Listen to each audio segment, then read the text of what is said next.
Ներողություն եմ խնդրում, մոռացա ասեմ, Իշխան Սաղաթելյանից հետո պատրաստվի Էդգար Հովհաննիսյանը։ Հարգելի գործընկերներ, սիրելի հայրենակիցներ, նախ շնորհակալություն եմ հայտնում պատիվ ունեմ խմբակցությանը այս լսումները կազմակերպելու համար։ Ես Հայաստան խմբակցության անունից ներկայացնելու եմ մեր խմբակցության եւ Դաշինքի դիրքորոշումը ներկայացված Ազգային ժողովի ներկայացրած հայտարարության նախագծի եւ դրանից բխող անվստահության գործընթաց սկսելու վերաբերյալ։ Նախ հայտարարության նախագծի մասին։ Այն նախագիծը, որ ներկայացվել է ազգային ժողով, ազգային ճգնաժամ եւ կառավարման ձախողման մասին, մենք ամբողջությամբ կիսում ենք հայտարարությամբ ներկայացված փաստերը, հանգամանքները, հիմնավորումները եւ ավելին վերհաստատում ենք մեր դիրքորոշումները, որ Նիկոլ Փաշինյանի կառավարության ժամանակահատվածում բազմաթիվ անգամ խախտվել է մեր երկրի սահմանադրական կարգը, Նիկոլ Փաշինյանը գործել է պետական դավաճանության հատկանիշներով եւ Նիկոլ Փաշինյանին պաշտոնազրկելու իրավաքաղաքական հիմքերը անհերքելի են։ Ավելին, նախորդող ժամանակահատվածում խորհրդանական երկու խմբակցությունները եւ այս դահլիճում գտնվող բազմաթիվ քաղաքական ուժեր այդ մասին բազմաթիվ պաշտոնական հայտարարություններ ունեն արված եւ նաեւ շատ կարեւորում եմ անցած տարի հունիսի 12-ին, երբ որ երկու խորհրդարանական խմբակցությունները ազգային ժողով հրավիրեցին արտահերթ նիստ կառավարությանը անվստահություն հայտնելու հայտարարության նախագծով, որտեղ շատ մանրամասն շարադրված էր այն բոլոր փաստերը եւ հիմքերը, որոնք կան եւ գոյություն ունեն։ Հետևաբար մեր դիրքորոշումը նախագծին կողմ է եւ հանձնաժողովում եւ ազգային ժողովի լիագումար նիստում կողմ ենք քվեարկելու։ Բնականաբար այս դահլիճում եւ նաեւ այս դահլիճից դուրս որևէ մեկը կասկածի տակ չի դնում այսօրվա իշխանության լեգիտիմության հիմքերը, բայց ամբողջ խնդիրը հետեւյալն է։ Նաեւ որևէ մեկը կասկածի տակ չի դնում, որ այս իշխանությունը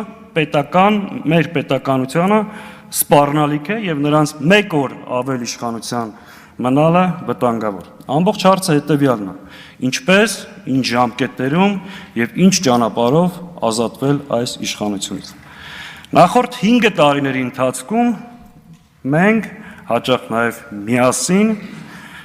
փորձել ենք մթնոլորտ գերներացնել, մեր երկրում համաժողովրդական շարժում ձևավորել եւ այո, մենք տեսել ենք ճանապարհը, սահմանադրական ճանապարհով երկրի խորհրդարանում իմպիչմենտի ճանապարհով հասնել իշխանափոխության։ Հայրենիքի փրկության շարժման ժամանակ, սրբազան շարժման ժամանակ, դիմադրության շարժման ժամանակ տեխնացու չենք առաջադրել, որովհետեւ ունեցել ենք այդ օրենքով սահմանափակումը, բայց ինչու մինչեւ հիմա մենք չենք եկել խորհրդարան եւ այս հարցը չի մտել օրակարգ խորհրդարանի։ Բացառապես մի պատճառով, որ մենք չենք ունեցել բավարար ստորագրություններ խորհրդարան մտնելու եւ հաջողություն հասնելու համար։ Հիմա մեր գործընկեր պատիվ ունեմ խմբակցությունը իդեմս հանրապետական կուսակցության ստանձնել է քաղաքական պատասխանատվությունը եւ հայտարարել իմպիչմենտի գործընթաց սկսելու մասին։ Մեր այդ հանդիպումից հետո մեր դիրքորոշումը եղել է հետեւյալը, որ մենք միանում ենք իմպիչմենտի գործընթացին, հրապարակել ենք մեր ստորագրությունները, ասել ենք եկեք արձանագրենք, որ Հայաստան խմբակցությունը միացված է եւ ուժերը կենտրոնացնենք իշխանական падգամավորների վրա, փորձելով ունենանք պակասող ստորագրությունները եւ սկսենք գործընթաց։ Անցել է 3-4 ամիս, մեր գործընկերները բարբերաբար հայտարարել են, որ process-ը չի ընդլայնվում եւ առաջ չի գնում, նաեւ այն պատճառով, որ Հայաստան խմբակցության падգամավորները չեն ստորագրել այն ձևաթղթի տակ, որը ներկայացրել է մեր գործընկեր պատիվ ունեմ խմբակցությունը։ Նաեւ եղել է հրապարակային հայտարարություն, որ իշխանական падգամավորներից շատերը չեն միանում նաեւ այն պատճառով, որտեղ այդ ձևաթղթի տակ չկա մեր ստորագրությունը։ Հետևաբար հաշվի առնելով նոր իրողությունը եւ մեր գործընկերների այդ վստահությունները, ես մեր խմբակցության падգամավորների 3 ամիս առաջ ստորագրված ստորագրությունները հիմա կփոխանցեմ, պատիվ ունեմ խմբակցությանը, կցելու այդ գործընթացին եւ ֆիքսելու, որ մեր ստորագրությունները կային ինչպես 3 ամիս առաջ, այնպես էլ հիմա։ Խնդրում եմ ուշադրություն թյուրիմացություններից խուսափելու համար նաեւ։ Եթե դա չբավարարվի եւ ֆիքսվի, որ դա տեխնիկական խնդիր է,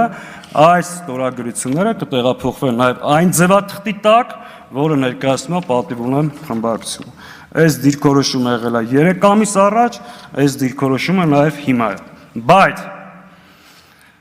նախ մենք արձանագրում ենք, կա իրավաքաղաքական հիմքերը, կա երկու խմբակցությունների падգամավորների ստորագրությունները այն ձևաթղթի տակ, որը ներկայացված։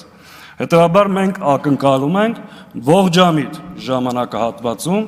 լրացնել պակասող ստորագրությունները եւ հարցը բերել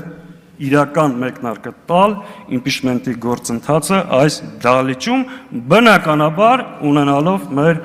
ամբողջական աջակցություն։ Հարգելի գործընկերներ, այս ամբիոնը անցնող 4.5 տարվա ընթացքում մենք օգտագործել ենք բացառապես մեր երկրին մահ, պատերազմ, ողբերգություն բերած իշխանությանը հարվածելու, նրանց սուտն ու կեղծիկը բացահայտելու եւ հնարավորության սահմաններում մեր երկրի ու ժողովրդի շահերը պաշտպանելու համար։ Մենք այս ամբիոնը չենք օգտագործել, չենք օգտագործելու եւ ակնկալում ենք նաեւ, որ որևէ մեկը չի օգտագործի ներընդդիմադիր դաշտում դիրքավորվելու կամ այլ հարցերի համար, որտեղ մեր նպատակները շատ ավելի բարձր են։ Հաջողություն եմ մաղթում լսումներին, մեր աշխատանքներին ու ակնկալում գործնական լուծումներ, առաջարկներ, անելիքներ եւ երբ, ինչպես ու նաեւ ճանապարհային քարտեզ։ Շնորհակալ։ Շնորհակալություն, պարոն Սաղաթելյան։ Արձագանք բնականաբար ես ելույթի տեսքով չեմ ունենա, բայց արձանագրենք, որ ինչպես եւ ի սկզբանե մենք ասել էինք, ապա մուտք ծափահարություններով արձանագրեցինք, որ Հայաստան խմբակցությունը միացավ իմպիչմենտի գործընթացին եւ հիշեցնեմ, որ մենք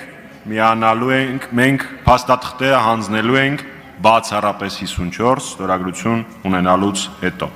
Շնորհակալություն, համեցեք պարոն Ղազարյան, պատրաստվի Նարեկ Մալյան։ Ես ներողություն եմ խնդրում, ես նախորդ անգամ ձեր ազգանունը սխալ ասացի։